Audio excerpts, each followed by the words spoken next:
Hello दोस्तों, मैं Vijay Shukla CYS YouTube channel में आपका हार्दिक स्वागत है। आज हम लोग बात करेंगे 2023 के नोबेल प्राइज़ फिजिक्स के क्षेत्र में नोबेल प्राइज़ की भी घोषणा हो चुकी है। कल हमने बात की थी फिजियोलॉजी के क्षेत्र में नोबेल प्राइज़ की, और आज हम बात करेंगे भौतिकी विज्ञान के क्षेत्र में जो नोबेल प्राइज़ दिया जा रहा है। ये नोबेल प्राइज़ 3 लोगों को दिया जा रहा है, Pierre Agostini, Ferenc Krausz, Anne L'Huillier. तो ये जो पियरे एगोस्टिनी है ये अमेरिकी मूल के हैं, ये क्रॉस जो हैं ये जर्मनी मूल के हैं, और NAL हुलियार जो हैं ये स्वीडन के हैं।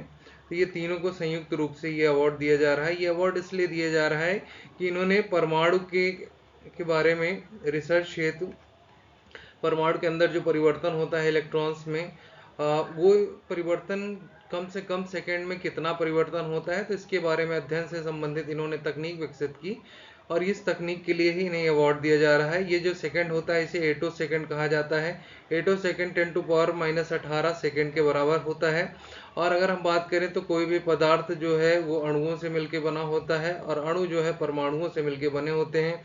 और इन्हीं परमाणुओं में क्या होता है कि इलेक्ट्रॉन्स और प्रोटॉन्स और न्यूट्रॉन्स पाए जाते हैं। परमाणु के नाभिक में न्यूट्रॉन्स और प्रोटॉन पाए जाते हैं। प्रोटॉन पे धन आवेश होता है और उसके चारों ओर इलेक्ट्रॉन जिनमें ऋण आवेश होता है, चक्कर लगाते हैं। तो ये एक प्रकार की संरचना है, और इसी इलेक्ट्रॉन्स की जो मूवमेंट है, इसी मूवमेंट को सेकेंड्स से भी कम समय में इसको कैसे फाइंड आउट किया जाए, क्या परिवर्तन होता है, कि संरचना क्या है, तो इसी के बारे में जानने के संबंध में इन्होंने तकनीक विकसित की, और इसी के लिए ये अवार्ड दिया जा रहा है। इन्होंने ये देखिए, ये अवार्ड जो दिया जा रहा है इलेक्ट्रॉन की गतिशीलता के अध्ययन हेतु प्रकाश के एटो सेकंड पल्स उत्पन्न करने वाले प्रयोगात्मक विद के लिए।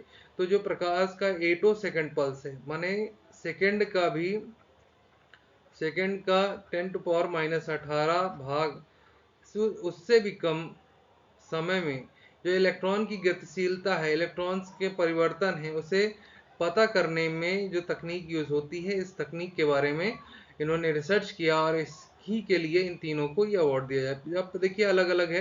पियरे एगोस्टी ने लगातार लाइट पल्स की एक सीरीज का उत्पादन किया और उसकी जांच करने में सफल रहे। प्रत्येक पल्स केवल 250 एटो सेकंड तक चला। तो एक पल्स जो है उसकी जो टाइमिंग थी वो कितने सेकंड तक वो एक पल्स चला, 250 एटो सेकंड 10⁻⁻18 तक इन्होंने किया। फिर फेरेंक क्रॉस जो है उन्होंने प्रयोग किया, और उन्होंने 650 एटो सेकंड तक चलने वाले सिंगल लाइट पल्स को अलग करने का जो एक संभव बना दिया, माने उसे अलग किया जा सकता था उस लाइट को, जो कि 650 एटो सेकंड तक चलती थी। ठीक है, तो ये इन्होंने इसके लिए ये रिसर्च किया। फिर एनी एल हुलियार जो है, इन्होंने नोवेल गैस के माध्यम से अवरक्त लेजर प्रकाश प्रकाशित किया, और उस प्रकाश के अंदर जो परिवर्तन आया, ठीक है, उस परिवर्तन से कई अलग अलग ओवरटोन उत्पन्न हुए। इन ओवरटोन्स के बारे में इन्होंने रिसर्च किया। प्रत्येक ओवरटोन एक प्रकाश तरंग था, और लेजर प्रकाश के प्रत्येक चक्र में एक निश्चित संख्या होती थी, और जब ये गैसों के साथ ये लेजर प्रकाश मिलता था, क्योंकि इन्होंने लेजर प्रकाश को गैस के साथ परस्पर क्रिया कराई, और इलेक्ट्रॉनों जो थे उन्हें अतिरिक्त ऊर्जा उससे मिली। ठीक है, तो ये जो अतिरिक्त ऊर्जा मिली ये कितने सेकेंड में मिली, और कितना मूवमेंट एक पल्स ने किया, इसके संबंध में इन्होंने रिसर्च की थी। प्रकाश जो है एक बेहद छोटी पल्स निर्माण का एक तरीका इन्होंने खोजा। इसका उपयोग उन प्रक्रियाओं को मापने के लिए किया जा सकता है जिनमें इलेक्ट्रॉन चलते हैं, जैसे कि इलेक्ट्रॉन्स का मूवमेंट कैसे होता है किसी भी पदार्थ में, इलेक्ट्रॉन्स की प्रक्रिया क्या है। ठीक है, क्योंकि मेटल्स, अगर आवर्त सारणी देखी जाए तो बहुत प्रकार के आपके पास मेटल्स हैं, धातुएं हैं। तो इलेक्ट्रॉन्स, ठीक है, इलेक्ट्रॉन्स क्या है कि हर मेटल या धातु सभी परमाणुओं से बने हुए हैं। इन परमाणुओं में इलेक्ट्रॉन्स होते हैं, तो ऐसे में क्या है, इलेक्ट्रॉन्स की मूवमेंट पता चल जाएगी, इलेक्ट्रॉन्स की गति पता चल जाएगी, और भविष्य में इससे और भी प्रयास किए जा सकते हैं, जैसे अणु परमाणु की स्थिति क्या है, अणु परमाणु की संरचना क्या है, इनके बारे में जा सकते, क्योंकि एक अणु जो है बहुत सारे परमाणुओं से मिलकर बना होता है, और हर परमाणु में इलेक्ट्रॉन विन्यास अलग होता है, बॉन्ड्स अलग होते हैं, प्रोटॉन्स अलग होते हैं, तो ये भी जानना जरूरी है। इलेक्ट्रॉन्स को एटो सेकंड के कुछ 10वें हिस्से में परिवर्तन होता है, और ऐसा इन्होंने सर्च किया कि जो इलेक्ट्रॉन है उसमें जो परिवर्तन होता है एटो सेकंड 10⁻⁻18 के 10वें भाग में, माने इससे भी कम समय में इसमें परिवर्तन होता है।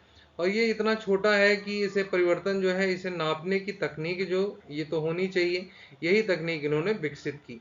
तो इससे ये जाना जा सकता है, देखिए ये जो परिवर्तन होता है, ये कह रहे हैं कि ब्रह्मांड के जन्म के बाद में जितने परिवर्तन हुए हैं, उतने बार ये एटो सेकंड में परिवर्तन इलेक्ट्रॉन में हो जाते हैं।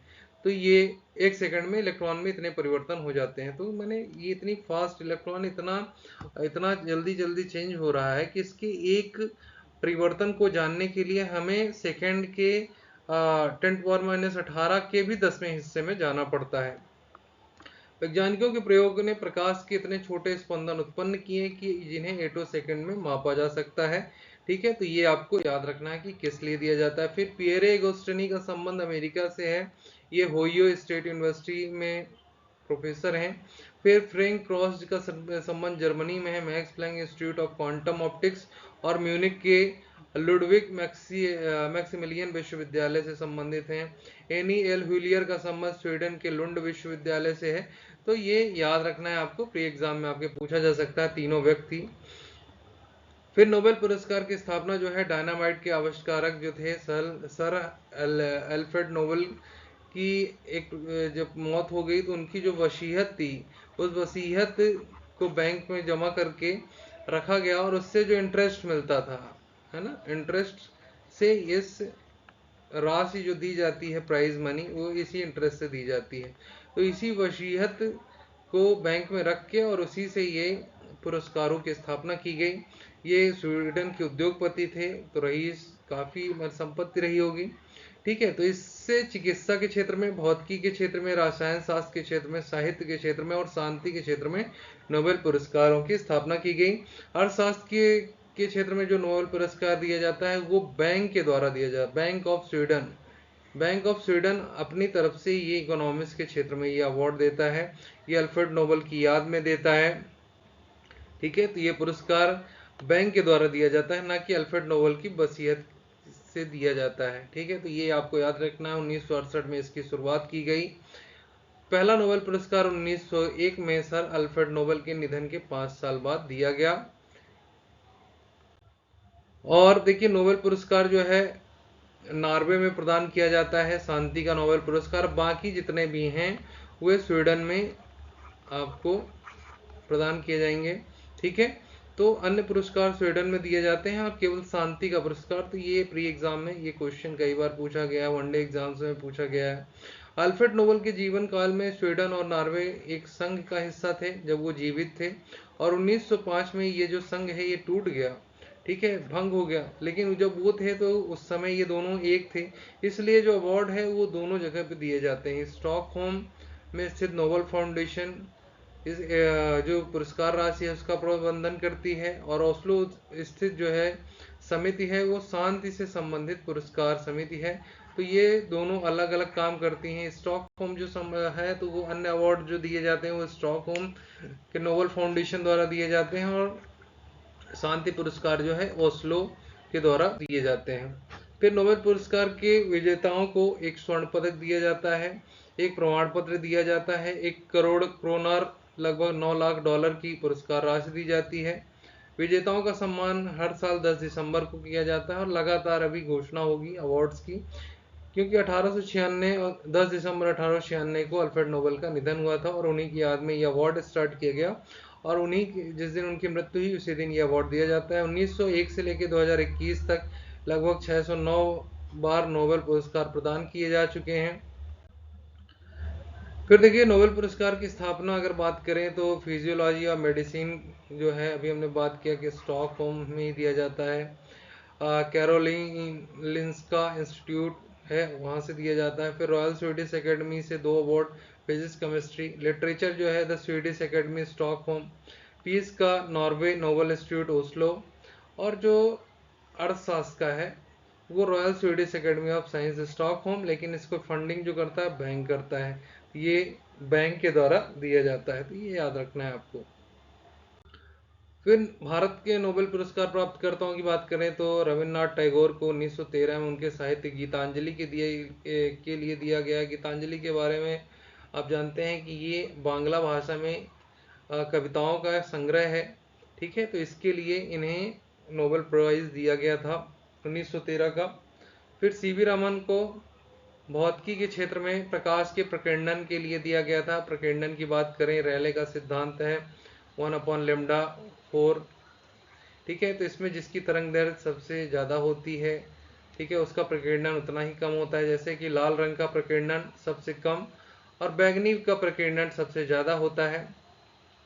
इसीलिए आप देखते हैं कि ज़्यादातर जैसे अग्निशमन बसें और लाल कलर की होती हैं और स्कूल बसें पीले कलर की होती हैं, तो जिनका प्रकीर्णन कम होता है, जो दूर से ही दिखाई देती हैं, तो वो कलर जो हैं वो लाल है, पीले हैं। बैजानी हैप्पी नाला से आप याद रख सकते हैं कलर्स की कोडिंग।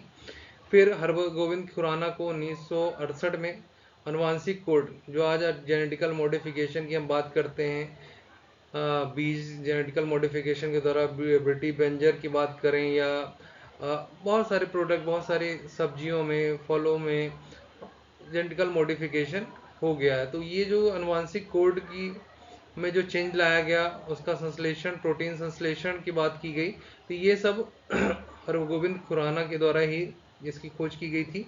और इन्हें संयुक्त रूप से रॉबर्ट डब्ल्यू हार्ली और मार्शल डब्ल्यू निरेवर के साथ दिया गया था।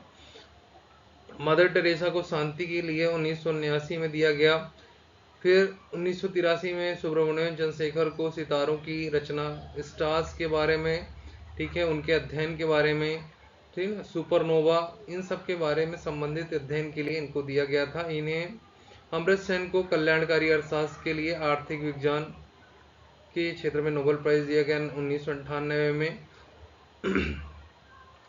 कल्याणकारी अर्थशास्त्र, ठीक है। फिर राइबोसोम, जो कि प्रोटीन निर्माण का काम करता है, ठीक है, तो इसकी संरचना और कार्यों के अध्ययन के लिए वेंकट रामकृष्णन को 2009 में दिया गया। कोशिका में राइबोसोम का काम है प्रोटीन निर्माण करना। 2014 में कैलाश सत्यार्थी को बच्चों के युवाओं के दमन के खिलाफ एनजीओ के रूप में उन्होंने कार्य भी किया, एनजीओ भी बना के रखा, तो इन्हें भी मलाला यूसुफजई के साथ संयुक्त रूप से दिया गया। अभिजीत बनर्जी को आर्थिक विज्ञान के लिए, वैश्विक गरीबी को कम करने के लिए, प्रयोगात्मक योगदान के लिए संयुक्त रूप में स्ट्रेडोप्लो और माइकल क्रेमर के साथ दिया गया था। तो ये भी याद रखना है आपको। उसके अलावा इतना पूछता नहीं है, लेकिन आपको याद रखना है कि 2001 में नोबेल पुरस्कार सम्मानित सर विद्याधर सूरज प्रसाद नायपाल त्रिनाथ में पैदा हुए और वो भारतीय मूल के ब्रिटिश नागरिक हैं।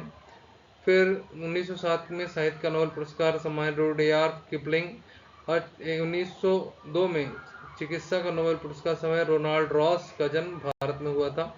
तो ये सब इतना डीप तो नहीं पूछा जाता, लेकिन आपको ये याद रखना है कुछ मेन चीज़ें कि किन्हें भारत में दिया गया।